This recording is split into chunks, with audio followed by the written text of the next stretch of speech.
Hai, Assalamualaikum teman-teman. Jumpa lagi di Saki Channel. Kali ini bagian 4 kita akan membahas tentang daftar pustaka, huruf tegak bersambung, dan teks prosedural. Teman-teman, kembali saya ingatkan bahwa materi-materi yang saya sampaikan di video ini merupakan suplemen tambahan untuk mempersiapkan tes tahap 3 nanti. Saran saya, tanamkan pada diri teman-teman semua bahwa belajar ini bukan untuk mendapat skor PG saja, tapi mindset kan dalam diri teman-teman semua bahwa saya yakin pada diri saya sendiri bahwa saya bisa mendapatkan nilai lebih dari 400. Pengalaman saya, hampir semua materi kelas 4, 5, dan 6, pokok-pokok bahasan penting materi tematik itu saya rangkum. Nah, mencari buku-buku ujian nasional atau rangkuman-rangkuman materi itu sangat membantu sekali, diiringi dengan drilling soal, latihan soal terus dari FR-FR yang beredar. Baiklah teman-teman, kita ulang sekilas tentang daftar pustaka. Saya yakin teman-teman sudah paham semua tentang daftar pustaka ini. Penulisan daftar pustaka untuk satu penulis, kita tulis dulu nama belakangnya, koma, nama depan, titik, baru tahun terbit, titik, kemudian judul buku, judulnya ditulis italik atau miring, kemudian titik, kota terbit, tanda titik 2, penerbit ya. Di sini contohnya nama Intan Megawatt. Judul buku pengembangan tes Hots Blomian, penerbit Medika Media, tahun 2017, kota terbit Yogyakarta. Ya, saya itu ada salah ketik sedikit. Maka penulisan daftar pustakanya adalah Megawati, Intan, titik, 2017, titik, pengembangan tes Hots Blomian. Jangan lupa itu miring atau italik, titik, kota terbit Yogyakarta, titik 2, baru penerbitnya Medika Media, titik. Langsung ke contoh soal. Ani ingin menuliskan daftar pustaka pada karya ilmiah yang ditulisnya.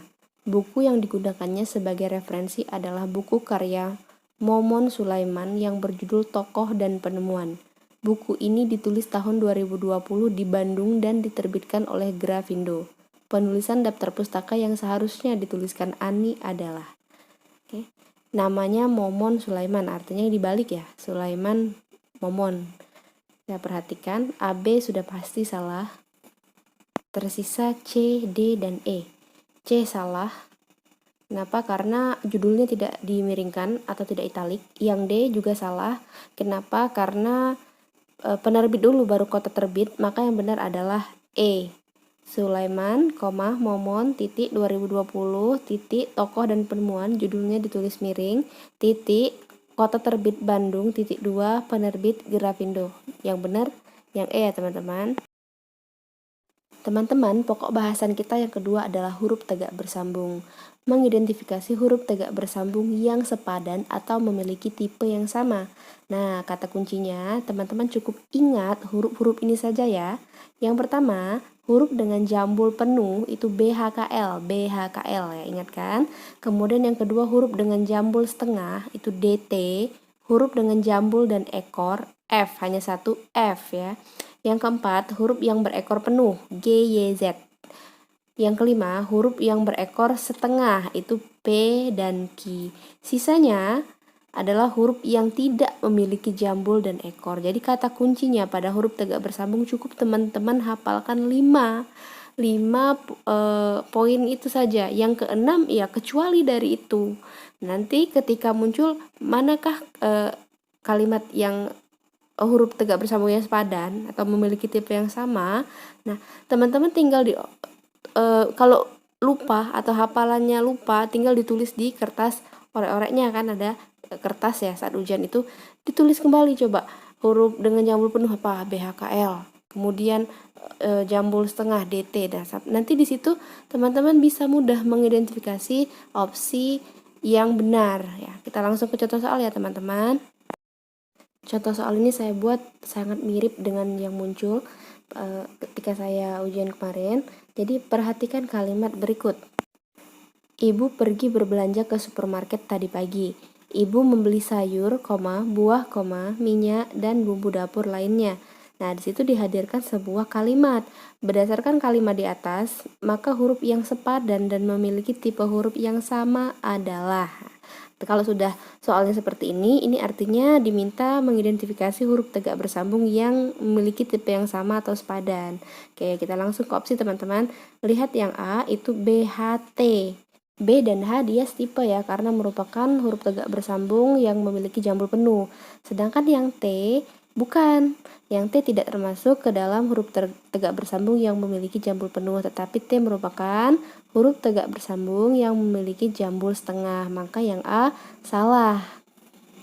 B, D, L, dan T. Yang sepadan D dan T.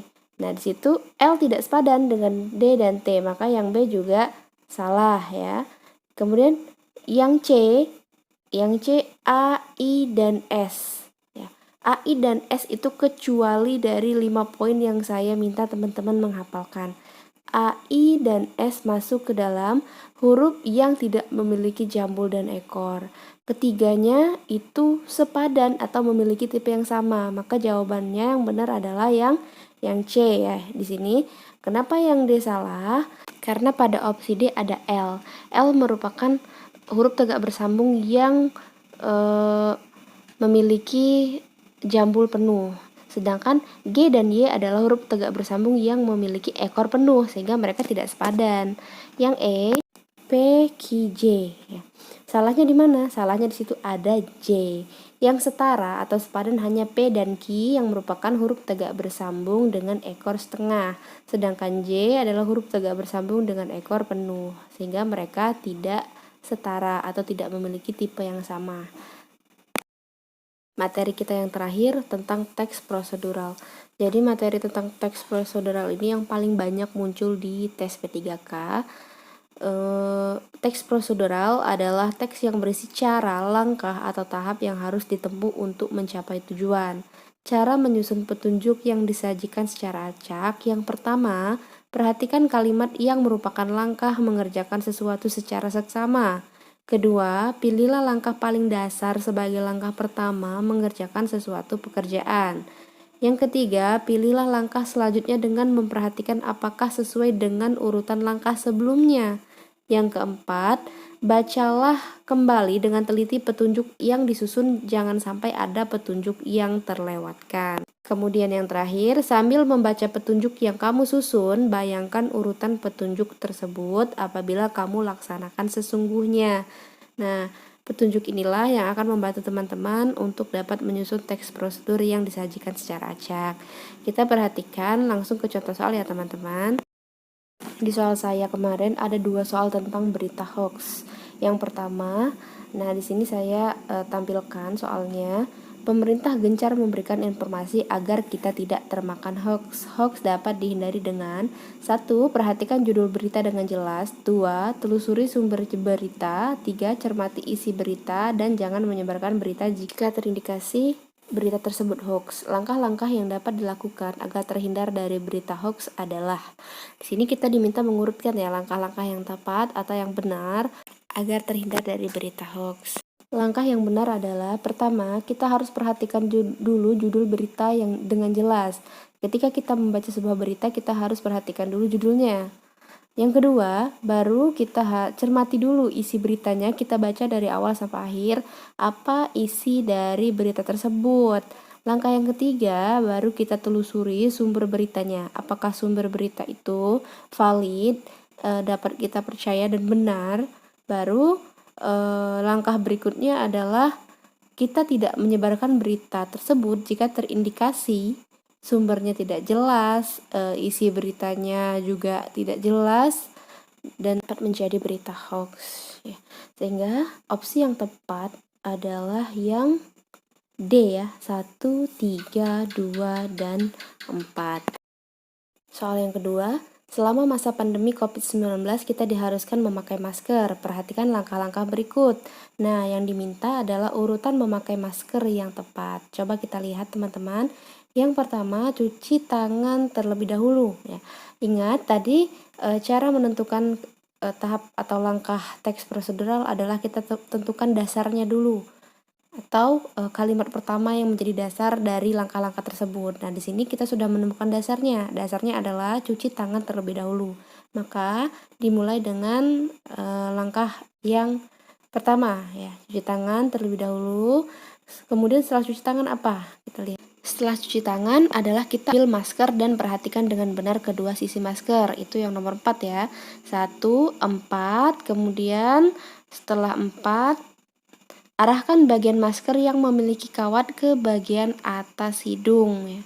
Setelah itu, pasang masker dengan mengaitkan tali masker pada telinga atau kepala, dan yang terakhir, tekan bagian atas masker yang tadi merupakan bagian memiliki kawat agar menutup bagian hidung dengan sempurna. Nah, dari sini kita bisa menentukan bahwa urutan memakai masker yang benar adalah 1, 4, kemudian 2, 5, dan 3. Mana opsi yang benar? 1, 4, 2, 5, dan 3 ya. C ya teman-teman, opsi yang benar adalah yang C. Contoh soal berikutnya tentang teks prosedural. Jadi di sini diminta mengurutkan langkah-langkah yang benar tentang penerapan sila ketiga atau sila kedua, yaitu rata-rata soal yang keluar tentang sila ketiga dan sila kedua. Kebetulan kemarin saya mendapatkan yang sila kedua ya. Tapi di sini saya juga tampilkan contoh yang sila ketiga. Soalnya, Dani berasal dari Kalimantan Selatan, Asep berasal dari Bandung, Cik Kemas berasal dari Palembang. Dani, Asep, dan Cik Kemas berkelahi di dalam kelas karena ada suatu masalah. Berikut beberapa kegiatan yang dilakukan guru di kelasnya. Ya. Teman-teman, untuk kasus soal seperti ini langsung saja ya saya bahas. Langkah yang pertama dilakukan guru itu poin yang ketiga teman-teman. Guru memanggil Dani, Asep, dan Cik Kemas ke depan kelas. Kemudian langkah yang kedua itu yang nomor 1. Guru menjelaskan kepada siswa tentang perilaku Dani, Asep, dan Cik Kemas yang tadi bertengkar atau berkelahi di dalam kelas. Setelah itu guru menjelaskan bahwa perkelahian ya, karena tadi masalahnya berkelahi, maka kalimat yang padunya adalah yang 4. Guru menjelaskan bahwa perkelahian adalah perilaku yang tidak sesuai dengan sila-sila Pancasila. Lalu guru meminta Dani, Asep, dan Cik Kemas berjabat tangan dan berdamai. Setelah mereka berdamai, maka guru memberi penguatan tentang nilai sila-sila Pancasila. Nah, itulah langkah yang tepat dalam penerapan sila ketiga yang harus dilakukan oleh guru. Urutannya tadi 3, 1, kemudian 4, 2, dan 5. Maka opsi yang tepat adalah yang B. Soal yang terakhir, seperti biasa ya teman-teman, kita jadikan bonus untuk teman-teman belajar mandiri. Silakan diidentifikasi, dibaca soal dan apa yang diminta. Itu diminta secara benar mengurutkan langkah-langkah penerapan sila kedua, yaitu salah, maaf, itu tipe, yang benar adalah sila kedua. Nah, silakan teman-teman pilih jawaban yang benar. Nanti setelah ditemukan jawaban yang benar, silakan tulis di kolom komentar ya teman-teman. Terima kasih sudah menyaksikan channel ini. Untuk materi bahasa Indonesia terdiri dari 4 bagian ya teman-teman. Jika teman-teman belum menonton dari bagian 1, silahkan menonton dari bagian 1 sampai bagian 4 ini. Dan kalau teman-teman sudah menonton, silahkan dirangkum kembali, dicatat, kemudian dihafalkan. Dengan demikian apa yang teman-teman pelajari menurut saya akan mudah diingat atau diaplikasikan kembali ketika menghadapi soal nantinya. Oke, tak henti-hentinya juga saya mohon bantuan kepada teman-teman untuk mensupport channel ini agar channel ini dapat berkembang dan menghasilkan video-video pembelajaran yang bermanfaat untuk kita semua. Terima kasih. Sekali lagi saya ucapkan wassalamualaikum warahmatullahi wabarakatuh.